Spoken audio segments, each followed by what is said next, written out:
Lewis, to this day, still the only loss in the career of the Big Brit.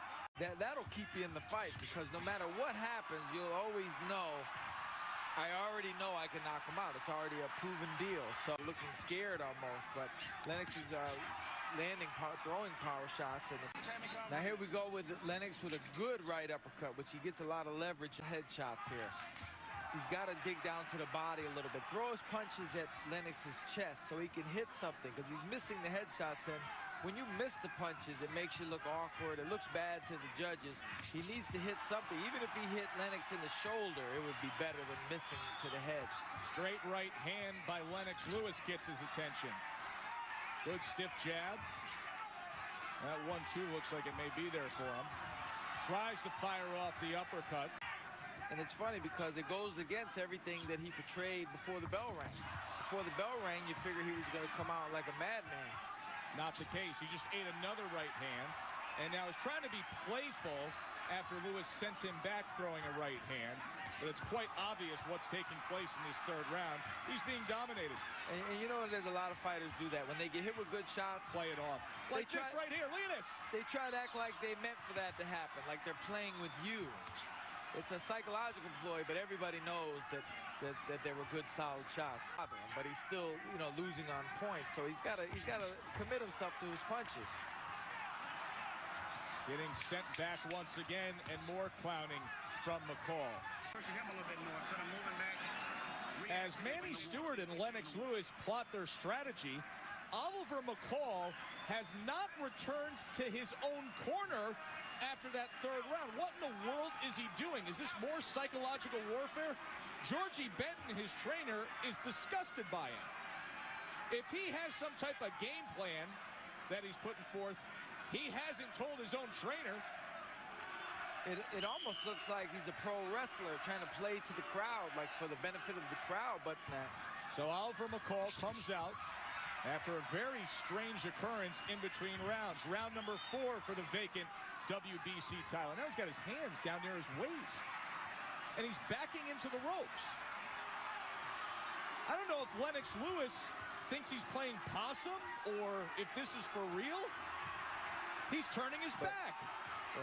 Hey, protect yourself at all times. Why wouldn't Lewis just clock him here? Lennox might not realize what's going on, but you know, it's not like Oliver Sugar Ray Leonard where he has those lightning reflexes. I don't think he could stop Lennox from blasting away at him right here.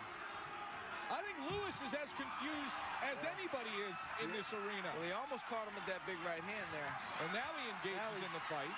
Maybe McCall is playing possum. He should throw punches. He's got his hands down. Let's see what he does after this break here. He's shaking his head, almost as if he doesn't want to fight. Listen, this is a guy that has had a lot of issues outside of the ring. You know about the drug arrest charges. He's an emotional guy. He's a strange guy. And maybe it's just too much for him at this moment. But he is not fighting back. You know, it's almost, you know, if he had a bad cut, they'd bring the doctor up to check him out. It's almost like maybe they should bring the doctor up and maybe something's wrong. Maybe a psychologist to come up to the ring. There he goes. That's what I'm looking for. Find out what's going on. Mills Lane is asking him, do you want to fight? In one instance, he says no. In the next instance, he says yes. But he is not throwing punches against Lennox Lewis. The heavyweight title's on the line here. What is he doing? I'm surprised Lennox hasn't blasted away at him with about 6 or 7 in a row. Lennox is almost like trying to figure him out. There's nothing to figure out. Let your hands go. I can only imagine what a Roberto Duran, a Marvin Hagler, or a Mike Tyson would be doing to an opponent who was standing opposite them the way McCall is standing opposite Lennox Lewis. This fight would be over. The disposition of Lennox Lewis as a masterful chessman is the only thing keeping McCall in this fight. You know what? He could let a bunch of punches go, let a flurry go, and the referee would have to stop the fight, or McCall would be forced to fight back. But I agree with you because he's not defending himself. He'd have to stop the fight. You would have to stop it if you threw punches at him. And now McCall's raising his head.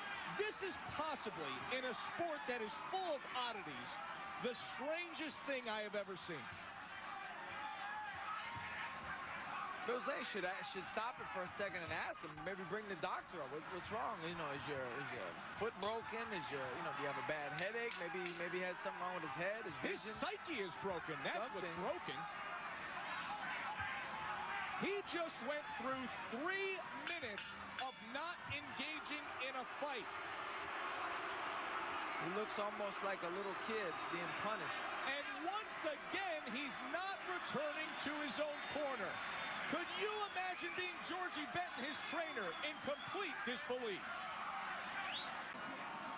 A new twist to the plot. Oliver McCall is now crying. Let's listen in. Don't do this to yourself. Don't do this to yourself. Hey, listen to me. Listen to me. Don't do this to yourself. Don't do this to yourself, man. Come on. Thanks a lot. Come on. Come on, sit down, man. Sit down. Oliver, sit down. Now, you want to fight? Huh? You want to fight? Yeah, you want to fight. Come on, man. Second down. You can win this fight. Take his boy out here. Come on. Will he go out and fight this 5th round to engage with Lennox Lewis? Will he even fight in this 5th round? They should have stopped this fight in the corner. It doesn't take a genius to see something's obviously wrong with him, and he's vulnerable, very vulnerable to getting hit with big shots. Lennox is a huge man with a big power. If he lands a good shot on this guy right here, this could be something very tragic. Listen, I get where Mills Lane, the referee, is coming from. People have come, they've paid good money to see a heavyweight title fight. He wants to keep the fight alive. But you have to be physically fit and mentally fit to engage in this sport. And there's no doubt about it that right now, Oliver McCall is not mentally fit to engage in a heavyweight championship fight. These people didn't pay to see an execution, you know? Something's not right. That's here. it. That is it. Hurt bad. He is being booed out of the ring. He is looking for a way back to the locker room. And what a change. It was only a half an hour ago that Oliver McCall ran from the locker room into the ring. Here at the Las Vegas Hilton, referee Mills Lane has to call a halt to this bout. It comes as Oliver McCall refuses to defend himself, referee declaring a technical knockout at 55 seconds of round number 5. The winner, and now a 2-time WBC heavyweight champion of the world, the pride of Great Britain, Lennox Lewis. The McCall meltdown has handed Lennox Lewis his belt back.